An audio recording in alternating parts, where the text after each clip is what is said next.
홈팀 스파르타 프라하는 포메이션은 3-4-3이며 쿠크타는 최전방에서 강한 제공권과 전방 압박으로 상대 빌드업을 방해하며 박스 안에서 마무리에 능하다. 하라슬리는 좌측에서 폭발적인 스피드와 드리블로 수비를 흔들며 컷백과 크로스로 공격 활로를 열어준다. 카이리네는 중원에서 템포를 조율하고 전환 패스를 정확히 공급해 전방 공격진과의 호흡을 이끈다. 스파르타 프라하는 체코를 대표하는 전통의 강호로 홈에서 강한 심리적 우위를 바탕으로 경기 템포를 주도하는 능력이 탁월하다. 교체 카드에서도 폭넓은 선택지를 보유해 경기 후반에도 속도와 압박을 유지할 수 있는 체력적 우위가 돋보인다. 홈 이점과 높은 전술 완성도까지 더해져 상대를 압박할 수 있는 조건이 충분하다. 원정팀 샴록 로버스는 포메이션은 3-5-2이며 만드로 이유는 전방에서 볼을 끌고 나가며 결정적인 마무리를 시도하는 유형이다. 가프니는 포스트 플레이와 제공권을 활용해 공격을 연결하지만 빠른 압박을 받으면 빌드업 전개가 끊기는 한계가 있다. 누젠트는 중원에서 전환 속도를 살리려 하지만 템포 조율면에서 압박에 쉽게 흔들린다. 샴록 로버스는 아일랜드 리그 내에서는 주도적인 팀이지만 유럽 무대 원정 경험이 상대적으로 적어 체코 원정에서 심리적 부담을 크게 느낄 수 있다. 특히 강한 압박과 템포 전환을 구사하는 스파르타 프라하 원정은 선수들에게 낯설고 체력적으로도 소모가 큰 환경이 될 가능성이 높다. 교체 자원 기피에서 스파르타 프라하와의 격차가 뚜렷하며 후반전 경기 운영에서 밀릴 위험이 크다. 스파르타 프라하는 전통의 강호라는 타이틀에 걸맞게 홈에서 압박과 공격 템포를 유지하며 안정적으로 경기를 풀어낼 수 있다. 샴록 로버스는 유럽 무대 경험 부족과 체코 원정의 심리적 부담이 경기력에 영향을 줄 가능성이 높다.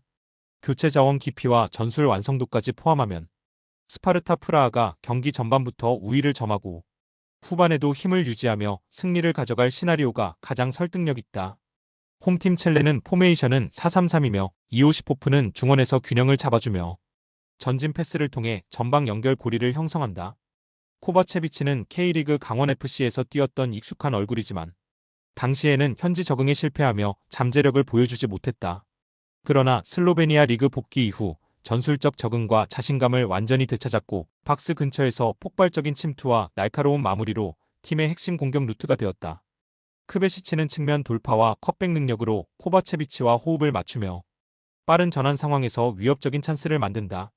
첼레는 홈에서 강력한 전방 압박을 바탕으로 빠르게 볼을 되찾아 상대 박스 안을 공략하는 공격 패턴을 완성해왔다. 이번 경기에서도 코바체비치를 중심으로 한 직선적이고 파괴적인 공격 루트를 적극 활용해 AEK 아테네 포백 수비를 흔들어 놓을 가능성이 크다. 원정팀 아테네는 포메이션은 4-4-1이며 피에로는 제공권을 활용해 공중전에서 우위를 가져가지만 활동 범위가 제한적이다. 엘리아소는 측면에서 날카로운 크로스와 드리블 돌파로 변화를 시도하지만 압박을 받을 때 경기 영향력이 크게 떨어진다. 코이타는 전방에서 유연한 움직임으로 연결 고리를 만들어내지만 고립될 경우 힘을 발휘하지 못한다. AEK 아테네는 기본적으로 안정적 수비 블록을 유지하며 역습을 노리는 팀이지만 강한 압박을 받으면 후방 빌드업이 흔들리는 단점이 있다.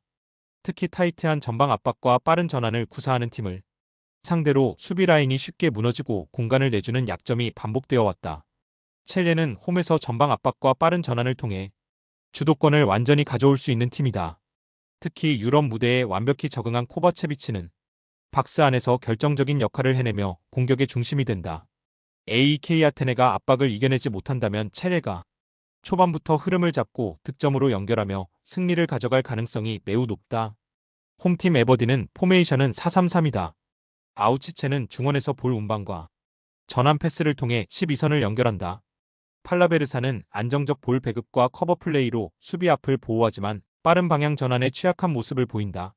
레이터는 전진 패스로 공격 템포를 살리려 하지만 압박을 강하게 받을 때는 패스 정확도가 떨어진다. 전체적으로 에버디는 라인을 미드존까지 끌어올리지 않고 안정적 포백 수비를 기반으로 실리를 추구한다. 그러나 하프 스페이스 커버와 최종 수비 라인 간격이 가끔 벌어져 순간적으로 공간을 허용하는 약점이 있다. 원정팀 샤흐타르는 포메이션은 4-1-4-1이다. 수다코프는 최근 펄스9 역할을 맡아 전방과 중원 사이를 자유롭게 오가며 공격의 축을 형성한다. 그는 중앙에서 수비수를 끌어내며 하프 스페이스를 열어주는 움직임으로 이선 침투를 지원한다. 케빈은 빠른 타이밍의 직선 돌파와 연계로 박스 안진입을 돕고 오체레트코는 빌드업의 중심에서 전환 패스를 담당한다.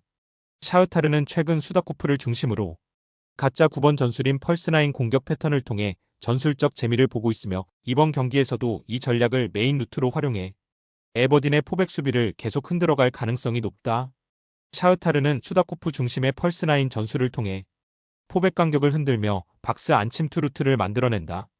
케빈과 오체레트코가 하프 스페이스를 공략해 속도를 붙이면 에버딘 수비는 대응이 늦어진다. 에버딘이 홈에서 버티려 하겠지만 전술적 상성과 공격 패턴의 다양성은 샤흐타르 쪽이 한 수위다. 이 경기는 샤흐타르가 결정적 순간을 잡아내며 승리를 가져갈 가능성이 높다. 홈팀 라쿠프는 포메이션은 3-4-3이며 브루네스는 좌우를 폭넓게 오가며 측면 빌드업과 압박 회피를 돕는 자원이다. 피엔코는 후방에서 볼 배급과 중거리 전개를 동시에 담당하며 후방 빌드업 안정감을 끌어올린다. 바라스는 최전방에서 타겟 역할을 하지만 최근 득점 결정력에서 한계를 드러내며 팀의 마무리 효율을 떨어뜨리고 있다. 라코프는 기본적으로 라인을 내리고 세 줄 수비 블록을 형성해 실점을 최소화하는 데 집중한다. 하지만 공격 전개가 단조롭고 전환 속도가 느려 빠른 득점으로 주도권을 잡는 데 어려움을 겪고 있다. 원정팀 크라이오바는 포메이션은 3-5-2이며 알함나위는 중원에서 전진 패스를 연결하며 템포를 조율한다. 바이아람은 박스 근처에서 몸싸움과 제공권을 활용해 볼을 지켜내지만 마무리에서 폭발력을 보여주지 못하고 있다.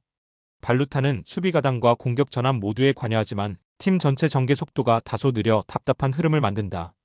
크라이오바 역시 수비 안정감을 우선시하며 3백 기반으로 공간을 좁히는 전술을 유지하고 있다. 다만 전방 창의력이 제한적이고 득점 패턴이 단조로워 상대 수비를 흔드는 힘이 떨어지는 모습이다.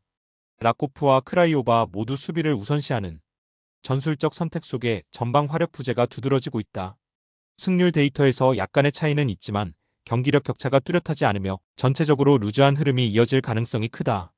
득점 기대치가 낮고 전술적으로 서로를 견제할 요소가 많기 때문에 이 경기는 무승부 흐름에 무게가 실린다. 공격 전개가 제한된 팀들끼리의 맞대결인 만큼 승부가 쉽게 갈리지 않을 전망이다. 홈팀 라르나카는 포메이션은 3-4-3이며 전방의 모이스키는 피지컬을 활용한 포스트 플레이와 박스 안에서의 마무리가 강점이다. 하지만 유럽 무대에서의 적응력은 아직 제한적이며 하위권 수비를 상대로는 힘을 발휘하지만 강한 압박과 템포 높은 경기에선 자주 고립된다. 구드문드손은 중원과 이선에서 폭넓게 움직이며 연계와 세컨드 볼 싸움에 가담하지만 최근 공격 전환 속도에서 한계를 보이고 있다. 파지올리는 기술적인 볼 컨트롤과 전진 패스를 통해 빌드업을 이끄는 역할이지만 높은 압박을 받을 때 안정성이 떨어지고 전방 연결이 끊기는 장면이 잦다. AEK 라르나카는 최근 유럽 대항전, 홈앤드 어웨이 경기력 모두에서 기대 이하의 모습을 보이며 강팀을 상대로 한 경쟁력이 떨어진다는 평가를 받고 있다. 원정팀 알크마르는 포메이션은 4-2-3-1이며 페럿은 빠른 스피드를 활용해 상대 수비 뒷공간을 집요하게 공략하고 마무리에서 날카로운 슈팅을 보유한 자원이다. 사디크는 체격과 피지컬을 활용한 포스트 플레이와 박스 장악력에서 강점이 있으며 세컨드 볼을 살려내는 능력으로 전방 전개를 안정시킨다. 미난스는 하프 스페이스와 이선에서 날카로운 침투를 통해 득점 기회를 창출하며 킥 정확도가 높아 세트피스에서도 위협적이다. 객관적인 전력 면에서 알크마르는 에레디비지에서 검증된 경기력을 바탕으로 유럽 무대에서도 높은 승률을 유지하고 있다. 특히 최근 유럽 컨퍼런스 리그 홈앤드 어웨이 데이터에서 네덜란드 팀들의 승률이 높은 편이며 알크마르 역시 꾸준히 성적을 내고 있다. AEK 라르나카와 비교하면 공격 전개 속도, 마무리 완성도, 전술 유연성 모두에서 확연한 우위를 점하고 있다. AEK 라르나카는 유럽 무대에서 템포 높은 팀을 상대로 빌드업이 쉽게 차단되며 공격 전개가 끊기는 한계를 드러내고 있다. 반면 알크마르는 에레디비지에서 단련된 전방 화력과 유연한 전술 운영을 기반으로 유럽 무대에서도 높은 승률을 기록하고 있다. 객관적 전력 차이와 유럽 대항전 데이터 흐름까지 감안하면 이번 경기는 알크마르가 확실히 주도하며 승리할 가능성이 높다.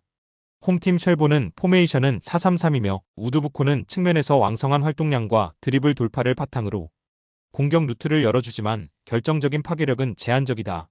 맥킨로이는 중원에서 패스를 분배하며 전개를 조율하지만 강한 압박을 받을 때 템포를 잃고 볼 소유가 끊기곤 한다. 쿠트는 전방에서 연계와 슈팅 모두를 시도하지만 박스 안에서 상대 수비를 흔드는 힘이 부족해 득점 기대치가 낮다. 쉘보는 기본적으로 점유를 기반으로 전진하려 하지만 플래너 전술이 막힐 경우 대체 공격 루트를 찾지 못해 전개가 단조로워진다. 후방 교체 카드 역시 공격적인 전환을 만들어낼 만한 드라마틱한 영향력을 주기 어려운 실정이다. 결국 상대가 수비 블록을 잘 유지하면 쉘보는 쉽게 돌파구를 찾지 못하는 흐름이 반복되고 있다. 원정팀 BK 에케는 포메이션은 4-2-3-1이며 덴베는 전방에서 움직임이 활발하고 볼을 끌어내려 플레이를 만들지만 마무리 결정력이 떨어지는 편이다. 라윤이는 측면에서 폭발적인 돌파를 시도하지만 마지막 패스와 크로스 정확도가 떨어져 찬스를 효율적으로 살리지 못한다. 구스타프소는 중원에서 템포를 조율하고 볼순환을 담당하지만 박스 근처에서 결정적 패스를 만들어내는 능력은 제한적이다. 해켄 또한 플래너 공격 전술이 막힐 경우 대체 루트가 부재하며 전방 연계가 끊기면 공격이 단조롭게 정체된다. 후방 교체 자원에서도 공격의 질을 끌어올릴 만한 옵션이 부족해 후반전 흐름을 바꾸기 어렵다. 결국 전방에서의 창의성 부재와 제한된 마무리가 이어지면서 공격이 쉽게 막히는 장면이 많다. 쉘봉과 BK 에켄 모두 공격 전개가 단조롭고 변주가 부족하다. 후방 교체 자원으로 흐름을 바꿀 힘도 제한적이라 경기 내내 득점 기회가 제한될 가능성이 크다. 결국 이번 맞대결은 두 팀 모두 결정적 한 방을 만들어내기 어려워 승부가 쉽게 갈리지 않는 무승부 흐름으로 이어질 공산이 높다.